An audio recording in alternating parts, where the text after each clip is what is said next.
May 27th, 2014. Big cat rescue for broadcast TV. We get emails like this all the time, and this just happens to be one that I saved in my diary.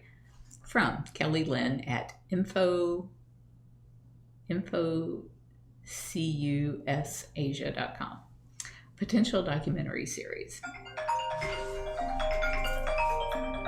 It's always something. Hang tight. Speaking of TV shows.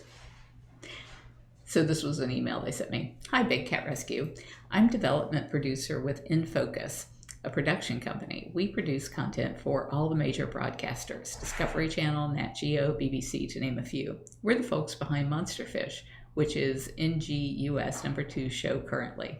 Our offices are in Asia, but our work is global. We get commissioned out of the US, UK, and Asia Pacific.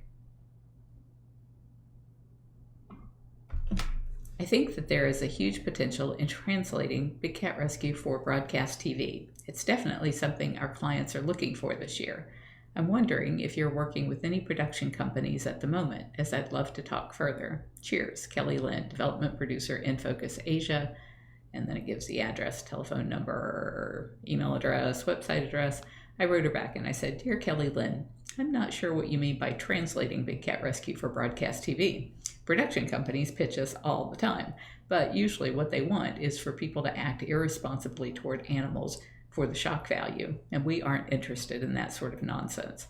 We would be willing to work with a production company on a truthful presentation of what it means to run a big cat sanctuary day to day, and you can find out more about the people involved and see some of the thousands of hours of high-def video on our two youtube.com sites, Big Cat Rescue, About Our Staff, youtube.com Big Cat Rescue, youtube.com Daily Big Cat. Our mission is to end the trade and public contact with big cats, so any show that we do would be primarily to aid in that purpose. Signed, Carole. She wrote back and said, Hi Carole, many thanks for your reply. I'd like to see if there is any potential to feature the work of Big Cat Rescue into a format for TV. I get where you're coming from, and I think that a look at our portfolio can assure you that we take a strong stand on factual programming rather than entertainment for entertainment's sake. We are the company behind Nat Geo's Monsterfish, which differentiates itself from all the other fish shows in that the host is a fish biologist and conservationist rather than an angler fishing for the sake of catching a big one.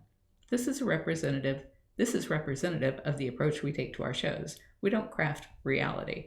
We've also done shows on other topics, such as Inside Fish Wars for Nat Geo on depleting fish stocks in the Coral Triangle. And then they sent me a whole litany of videos that they've done to watch. We've also filmed documentaries on the rescue of bears from biofarms. Our approach to Big Cat Rescue would be similar to our portfolio. It is about portraying the truth. My goodness, can we just stop texting for like a minute? Our approach to Big Cat Rescue would be similar to our portfolio. It is about portraying the true reality of what happens in the day-to-day in an interesting and engaging way. I hope this helps to explain our approach. We take our factual programming seriously. If this piques your interest, I'd be keen to speak further. Many thanks for your time. Best, Kelly. We swapped several more emails and tried to set up a Skype call that never happened. I explained that we aren't able to film most of our rescues, and that's what they really want. On June the 15th of 2014, which is later, but has been put here, I guess, maybe to sum all this up.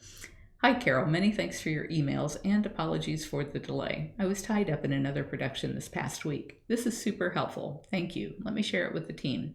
As mentioned over our call, the fact that most rescues can't be covered is definitely a factor to the channels, but I'll see if there is any interest that combines rescues with the interesting day-to-day life inside Big Cat Rescue.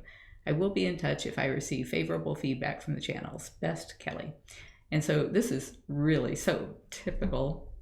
Yeah, I know you're still texting me. This is so typical of the kinds of emails that we get, and what they want is to go along with us on the exciting rescues, like Dog the Bounty Hunter. We're gonna knock down the doors and rescue the animals, and it doesn't work that way, and the media just doesn't understand that you're talking about usually 6 to 10 years of litigation for egregious animal abuse before you can get the government to do anything against these people. And even when they do, then they won't allow the cameras on site because the situations there are so deplorable. I think it's an embarrassment to law enforcement that it has been allowed to go on for as long as it has, and not necessarily law enforcement so much as the governing agencies. So we get tons of those pitches, and I only included this one because it was like a sampling of what usually happens.